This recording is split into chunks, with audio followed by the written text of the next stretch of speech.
So today I'm going to talk about The Witcher 2. I just finished this game. It's an action RPG in which you play as Geralt of Rivia. It has a very dark, fairy tale-esque nature about it, and it really is a great game. I think this game really proves that there's still game companies out there that really want to deliver great products that we gamers actually enjoy instead of just giving us stuff that they know that they can make money with without really putting an effort. This CD Projekt just did a great job on this, and I honestly was hesitant to play this at first, so you're going to get a review from someone who wasn't initially attracted to the game. I had only heard about the sex scene, so at first I thought it was just an adult game, which is pretty funny. I didn't think that there was anything, any action or anything to it until I actually heard some great reviews about it, and I heard Angry Joe's review, and I think that's what really convinced me to give this a try, because he pretty much always states the truth. You know when he says something's good, that it's going to be really good, and when something sucks, it's going to suck. And it really, it's just incredible, and I haven't played the first one, but I've started reading the novel, so I know a little background about the story that way.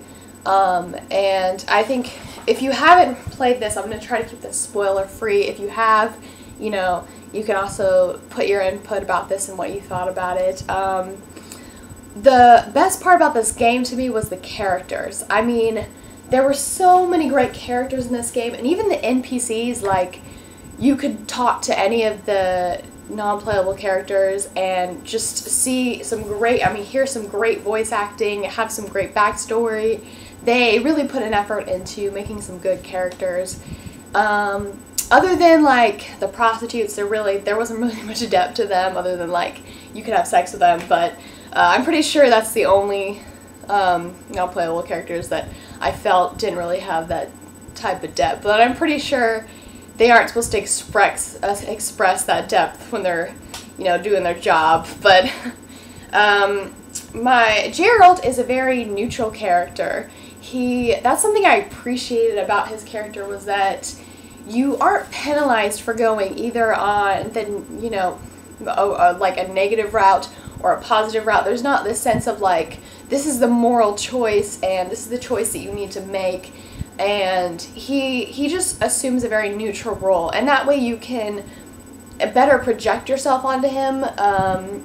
You can better relate to him. I found that I could relate to him because he doesn't really say, okay, this certain politician is right, this certain politician is wrong, and I appreciate that, because I'm not really that into politics as it is. I tend to see things from everyone's point of view anyways, so he did a great job of doing that, so you don't really feel this doesn't feel like the decision I'd make, because, yeah, and he has this very soft voice, which is, I guess, not like a lot of video game heroines that have that raspier voice, like Adam Jensen and Solid Snake, and he just has this very calm demeanor about him, and that's pretty interesting. Yorvith is another one of my favorite characters. I would pick him over Roach any day, and I know that they really were. Some people would argue that Roach was probably the more moral choice. Yorvith he's basically a terrorist. To many people, but he has redeemable qualities about him, and I love a character like that is diverse, that has, some weaknesses, that have some things that are morally ambiguous, but has some things about them that you can agree with. And that's why I loved Yorvith, because he had complexity, and he definitely had a soft spot for Saskia, which was unexpected that he had such a soft spot for someone, and I would have liked to have seen more of that. Don't get your hopes up for that, because I was kind of disappointed in that area, and I don't want you to get disappointed if you haven't played this game already, but yeah, the Saskia Yorvith thing doesn't get developed, but he definitely has the hots for her.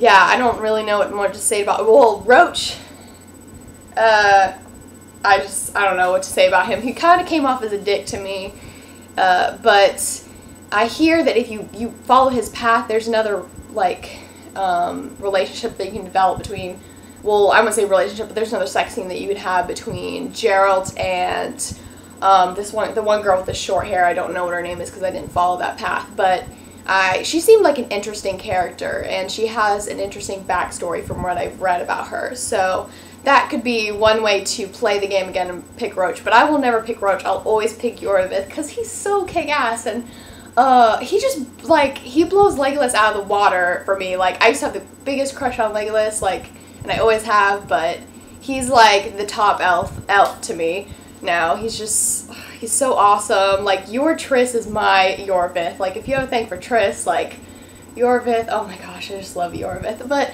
anyways, let's move on to Saskia. Saskia is another one of my favorite characters. She's one of the only, like, kick-butt female characters to me, and I know some people, I've read some articles about, oh, all these, like, awesome female characters and with The Witcher, but as a female player, I didn't really feel like a lot of these female characters have much depth to them, other than their, like, sexuality, which is fine, but I just didn't see any, like, kick-butt female characters, and Saskia, she was a kick-butt female character, and I know that they definitely, like, took some ideas from history and stuff. She definitely had a very Queen Elizabeth thing about her. She was an idealist, and I think she, maybe I'm just revealing that I'm an idealist myself, but she had some morals about her that I believe this world needed. She had some values that could have really revolutionized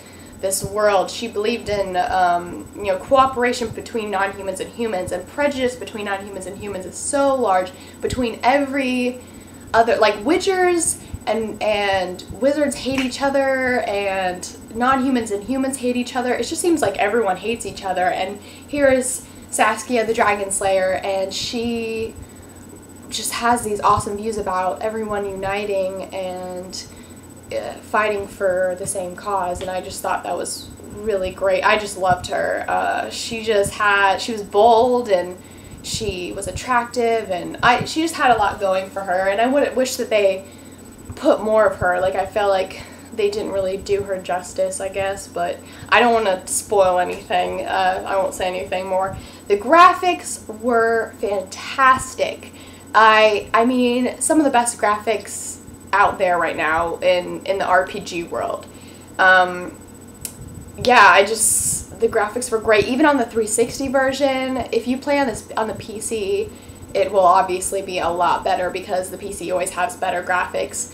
But I prefer the 360 version. I have a 360 and a PlayStation, but I prefer to play on the 360 because I'm more familiar with the controls, and I just like playing on the console. But the graphics were just great. The soundtrack's great. And if you play the Assassin of Kings edition, I think that's what it's called. I might correct myself later if excuse me, I feel like I'm about to sneeze. But the soundtrack comes free with the new version, so you get all of that just for free. I just feel like CD Projekt loves me. Like, if I ever get free soundtracks, that's like the weight of my heart. Like, I freaking love game soundtracks, and they give it to you for free. Like, you don't have to pay an extra $20 to get the album on iTunes. So next is the RPG element, and if you're expecting a Skyrim-esque level of choice, you obviously aren't going to get it. I mean, you're not going to get that level of choice with this amazing amount of graphics and detail. It's just not really possible. I hope one day in the future that we will be able to, experience that amount of depth in something with that great of graphics, but there just isn't. It's just not as lengthy. But at the same time, what I loved about this is you're not making, like, these small decisions here and there, like, I mean, there are a few side quests, but it's mostly you are deciding whether or not this person lives or if you're going to follow this path, and it's like playing a entirely different game. Like, you're going down this path or you're going down this path, and it's completely different experience. And if you go down Roach or Iorveth's path, it is like playing a different game from what I hear. I mean, yes, there are some similarities, but these decisions are very large, and you're not penalized for making a certain decision, and that's what I love about this. It's not, this is the wrong decision, this is the right decision, and you're penalized, but you see different consequences for those different decisions, and I love that. The gameplay, it is really challenging at the beginning, and then gets easier as you go along, which is kind of backwards. Instead of, you know, giving us kind of a chance to get used to the combat, and I would recommend doing the tutorial first. I kind of skip that because I don't really like tutorials. I don't like reading manuals. I just like getting used to it and feeling it out. And I do get myself into a lot of trouble in a lot of games because I do that. I really should pay attention, but I just like getting the feel of it. And it's really challenging at the beginning. It's brutally challenging. I actually had to do the whole gamer walk of shame where you have to, you know, lower the difficulty level because it was just so brutal. Even like on the easier levels, like normal, even on the normal level, it can be brutal at the beginning. But I mean, if you didn't think that, then you're awesome, you're a great gamer, and nothing's gonna challenge you. But this game is pretty challenging at the beginning. And what you'll find, and hopefully you'll hear this before you play the game, or you'll learn this, is you really need to take advantage of your resources. Like, it's just not a matter of, oh, I have this bomb in my inventory, I have this trap, I'm just going to save it for a boss fight. No, you really need to take advantage of all your enhancements, all your potions. You need to drink potions and prepare before you get into a battle, because if a bunch of monsters or guys like storm at you, you're just going to be screwed. Like, and another thing is, blocking is completely pointless. Just don't, and if, I don't know, maybe if you leveled up blocking a little more, it took up less stamina or mana or whatever it's called, but it actually cost stamina, and so you can only block a certain amount of times before you run out of energy. And so what I did is I rolled around, like I did the whole spin thing. I, you know, chop out a guy, run around, like roll around, and then backstab him. But I would have to do that an insane amount of times when I hit like a bunch of enemies. When you're surrounded by guys, you can't just depend on hack and slash. You have to rely on your traps and stuff, which is actually a good thing, because if it was just a matter of pushing a couple buttons, the gameplay would be incredibly boring. But I just wish I had figured that out earlier in the game instead of like figuring it out the hard way. So some of the cons about the game is the loot. I love getting a lot of loot in games. That's why I love Bethesda games, especially Skyrim and Fallout. I know that's pretty much the only ones, but I love those games because you can just like hoard all of the loot. Like in Fallout, I would just carry around tons of stuff, and you know, I would get all this stuff that I didn't even need and store it away because I just love, you know, collecting loot. But the thing is, there's not really a way to look at things before you pick them up and look at the importance of things before you pick them up. Like, you'll open a drawer and pick up a bunch of stuff, and your inventory will be full right away, and you have to sort through all this junk. I just wanted to be able to look at things and look at the properties of things and what they do before I pick them up, and I hope that they improve that in the third game, because that was just kind of ridiculous. I just stopped collecting so much loot because it just got ridiculous. The map. The map. I got lost so many times. I have a terrible sense of direction. I can't even find places in my own hometown that I grew up in my parents have lived in for 22 years. Like, I mean, that it's pretty bad. So I would constantly try to use the map, but things weren't marked on the map at times, especially during the side quest, and I would get completely lost, especially during in that Dwarven city. It's just so incredibly confusing because there's all these doors you have to go through to get to different parts of the town, and I had to look up walkthroughs, not to, you know, figure out how to defeat enemies, but to figure out how to get through some of these towns, and that was just, I mean, maybe that's just because I'm really bad sense of direction, but I got lost a lot. Oh yeah, and it would be ridiculous to talk about The Witcher and not talk about the sexual stuff, because it is a large part of the game, and if it's something that bothers you, if you don't want to see full-fronted nudity, this is not the game for you. If you have a problem with women being depicted as, sexual objects, this is not the game for you. I personally have no problem with it. It's probably just as ridiculous for a dude to watch, romancy type stuff. It's just a male type fantasy, and maybe not for all men, but I didn't have any problem with it. I think it's just a matter of perspective. Some gamers would have enjoyed it, some gamers don't. My advice to CD Projekt is they can make a lot more money if they put in at least one option that more appealed to the female viewers.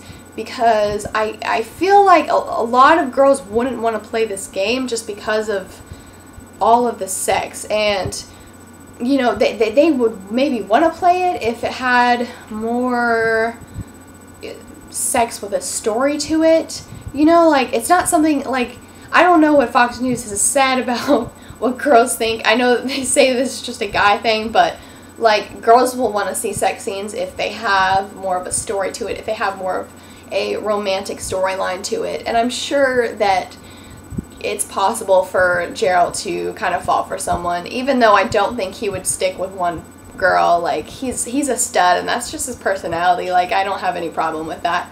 But I think that CD Projekt could make a lot more money if they didn't isolate their female gamers, yeah, just from what I saw, it didn't really appeal to me, these scenes. So that's kind of my perspective. Yeah.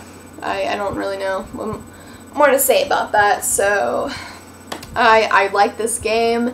It's fun. The gameplay's fun. The graphics are great. It's just a great experience. And if you're hesitant to play this game, I'd say just give it a try. You can buy it online for, I think at least like $20 on half.com or $30. So that's not too bad of a price. So if you're still thinking about it, maybe give it a go.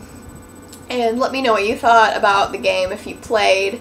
What romance you kind of steer toward. Did you pick Roach? Did you pick Yorvith? Did you hook up with that girl that is in Roach's side? Or were you really more sided towards Triss?